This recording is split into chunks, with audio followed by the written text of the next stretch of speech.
Stop me if you've heard this one before. I think, therefore I am. Yes, everyone knows it. Everyone quotes it. Everyone pretends to understand it at dinner parties to sound smart. And yet, and this is where it gets interesting, the vast majority of people who repeat it have absolutely no idea what it actually means. And I'm not saying that to insult you. I'm saying it because for years I thought I understood this phrase too, and I was wrong. Today we're going to dismantle the myth around Descartes together.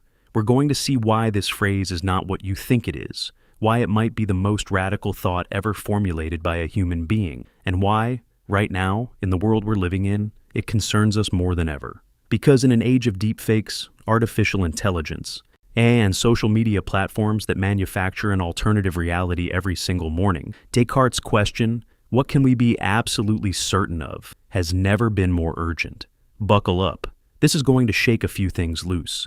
The first mistake almost everyone makes is believing that I think, therefore I am, is some kind of declaration of intellectual arrogance, as if Descartes was saying, I am intelligent, therefore I deserve to exist, or even, only those who think are worthy of existing. That interpretation is not only wrong, it's dangerous, because it has been used for centuries to justify absurd hierarchies between the so-called great thinkers and the so-called simple people, between those who reflect and those who work with their hands. Descartes never said that. That's not the point at all. So what is he actually saying? To understand, you have to place yourself back in context. We're in the 17th century. René Descartes is a mathematician, a scientist, a philosopher, and he is haunted by a question that seems simple on the surface, but is, if you think about it honestly, absolutely terrifying. How do you know if something is really true? Not true in the sense of it seems logical, not true in the sense of everyone says so,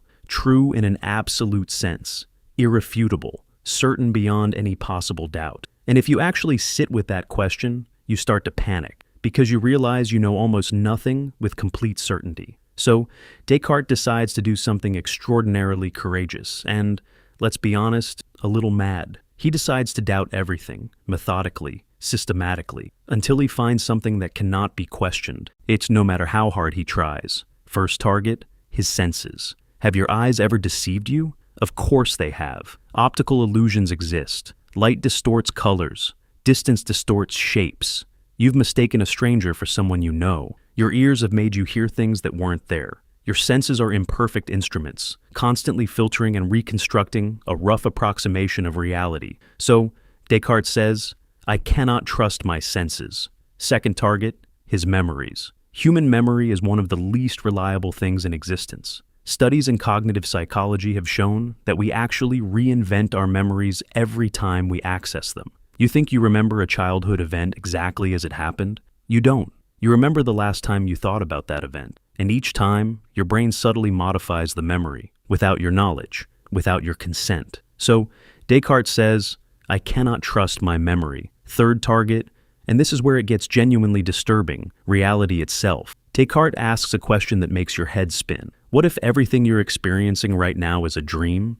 Have you ever had a dream so vivid that, when you woke up, it took several seconds to understand it wasn't real? In the dream, you had no idea you were dreaming.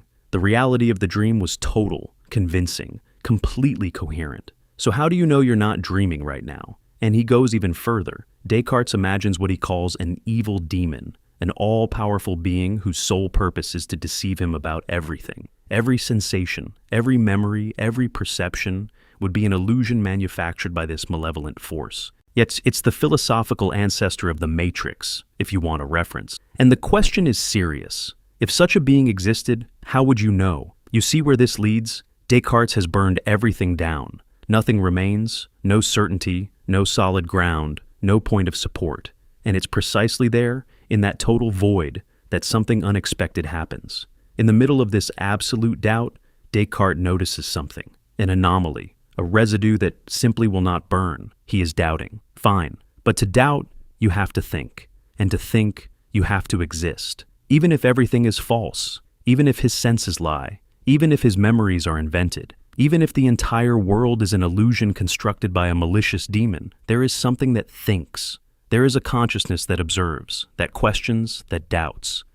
And that consciousness cannot doubt itself, because doubt itself is a form of thinking. It is a loop that cannot be broken. If I doubt that I am thinking that I am doubting. There is no way out. I think, therefore I am. This is not a declaration of intelligence. This is the discovery of the only fixed point in a collapsing universe. It is the moment when a man, after demolishing everything, finally finds something that holds, something absolutely, irrefutably, indestructibly true. Thought, the existence of thought, that, and nothing else, is certain. Now, let me raise something that philosophy classes rarely dare to say out loud. This phrase is revolutionary, but it is also, in certain ways, deeply problematic. Descartes places the thinking subject, the rational self, at the absolute center of everything, and individual consciousness becomes the foundation of reality. In other words, the world exists because I think it.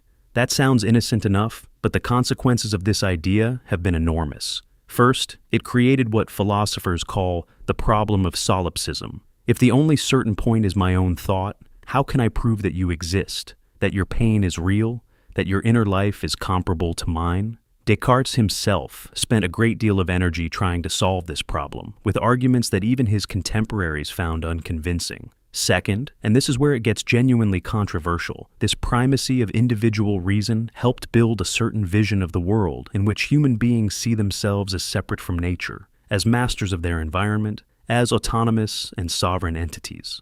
Some contemporary philosophers, particularly in the fields of ecology and philosophy of the living world, argue that the Cartesian cogito, I think therefore I am, partly legitimized a form of human arrogance. The idea that humanity, because it thinks, is fundamentally different from and superior to the rest of the living world. Does that mean Descartes is responsible for the ecological crisis?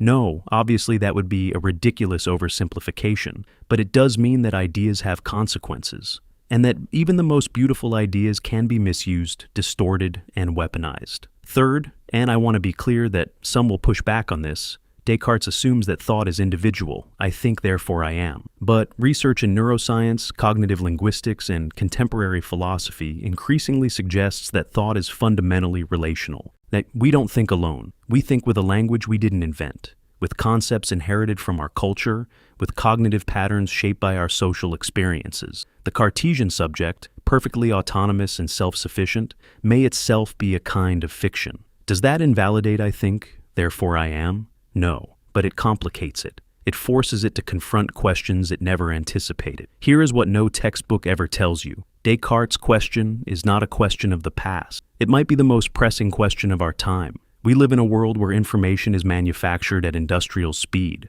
where videos of public figures can be generated entirely from scratch by artificial intelligence. Their voice, their expressions, their mannerisms, where photographs of armed conflicts can be manipulated in seconds, where algorithms know exactly what will make you angry, what will move you to tears, what will make you afraid, and serve you precisely that, morning and evening, through the screen in your pocket. How do you know what is true? Descartes asked this question in a world where illusions were limited by human capability. Today, illusions are produced by systems infinitely more powerful and infinitely faster than any evil demon he could have imagined in the 17th century. His method, doubt everything, find what resists doubt, is more relevant than ever, but it is also harder to apply than ever, because we have been conditioned not to doubt, to scroll, to consume, to react, not to think. The Cartesian cogito is an act of resistance, not against an external enemy, but against our own intellectual inertia. I think really, actively, all laboriously, therefore I am. Not simply, I watch, I react, I like, therefore I exist. Real thinking, the kind Descartes is talking about, is not passive. It is demanding. It requires effort. And it is precisely that effort that our current information environment is designed to eliminate. Let's come back to the foundation, so you leave here with something solid. Descartes, with I think therefore I am, is not simply stating a truth about himself. He is founding a method. He is saying, this is how we search for truth. We begin by doubting everything, methodical doubt. We trust reason rather than sensation alone. We start from the thinking subject as the one irreducible point of departure. These three principles structured all of modern Western philosophy. They influenced science, mathematics, law, and politics. The very idea that every human being possesses an individual consciousness worthy of respect, a concept central to our democracies, has direct Cartesian roots. This is not an abstract formula engraved on the facade of a dusty academy. It is the foundation of the way the Western world learned to think about itself. And like any foundation, you need to understand it to know what you're building on top of it. And sometimes you need to question it to avoid building in the wrong direction.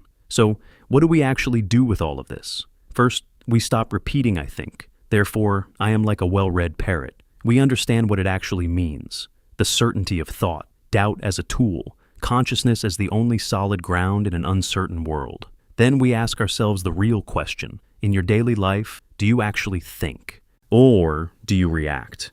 Do you genuinely doubt what you're shown with honesty and rigor? Or do you accept it because questioning is uncomfortable? Descartes didn't found philosophy, so it could become a school subject you get rid of after the final exam. He founded an attitude toward the world, an intellectual posture, a standard of rigor, and in a world that manufactures illusions on an assembly line, that standard is not the luxury of a philosopher in an armchair. It is a necessity. I think, therefore I am, not the other way around. The next time someone throws this phrase at you, half understood, correct them, explain it. And if you want to go further, because there is so much more to say about Descartes, about the philosophers who challenged him, and those who carried his ideas forward, let me know in the comments. We can keep going. See you next time.